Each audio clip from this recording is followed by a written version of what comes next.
So guys, good morning. Today's video is maglinis na naman ako dito sa kwarto na ito.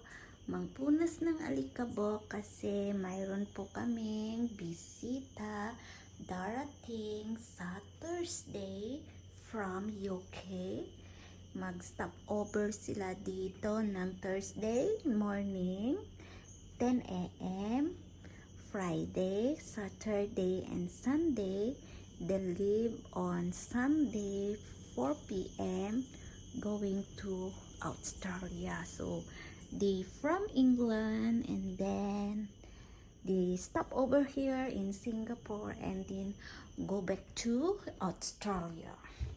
So ngayon guys, magpatong tayo dito kasi magpunas tayo dyan ng alikabok. Baka may alikabok o mayroon silang allergy sa ilong nila. So mahirap na nakakaya naman na marinig na nag-sneezing sa hachi like that. So I need to sure na walang alikabok dito. Kasi minsanan lang naman dito ako pupunas kasi wala namang nag-i-stay. Para lang, itong room na ito ay para lang sa mga guest people. Walang nagtutulog dito. So, this is the empty room. So, yan guys is a wine fridge from my employer office before the COVID time. They closed the office and they work home only because my employer is a lawyer, the business lawyer. So he closed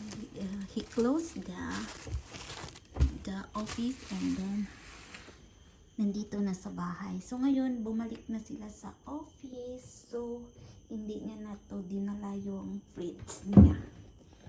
Kasi mahirap naman to bubuhatin pababa. Yung hagdan namin, yung bahay, sobrang taas. Mahirap naman sa mga tao. So ngayon, after 5 days rain, so mayroon ng araw. So kaya, ito guys, no, binuksan natin ang bintana. Ilagay natin yung kortina sa labas. Kasi para yung mga alikabok mainitan. Ano yun, matangga. Yan. So maglilinis muna tayo dito. Buksan yung bintana para blessing is coming. So yan guys. So kasi kulang tayo sa height. So gamit tayo ng bangko kasi hindi natin maabot. Yan, sana yung pamunas ko. Dito pa.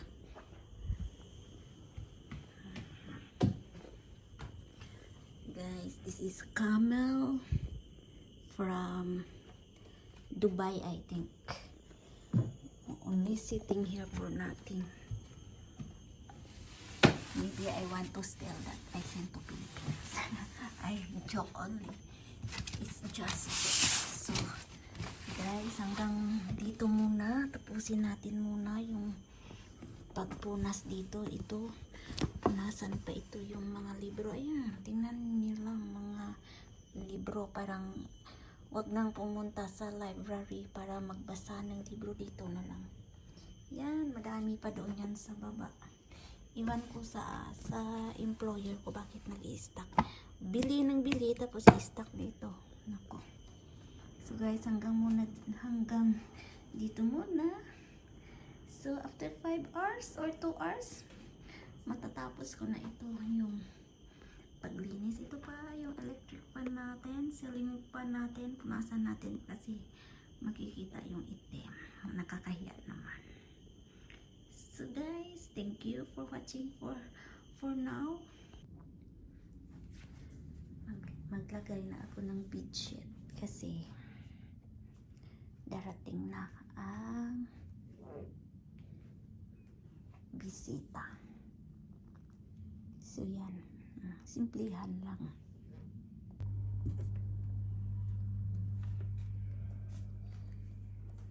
So guys, ready na ang ating kwarto para sa ating bisita. So yan na. Simplihan lang guys, pero ulan pa rin nga hanggang ngayon. Magwa 1 week na sa Friday, yung ulan na ulan. So kalilinis ko lang ng bintana, yun, tuntok na naman ng ulan. So yan. So yan, malinis na dito. Yung rep dyan, don't care. So malinis na, yan, malinis na yung lagyanan ng damit. So mga ilang araw lang naman sila. So yan na guys. So okay na ito guys. So job is done. So yan guys, thank you for watching.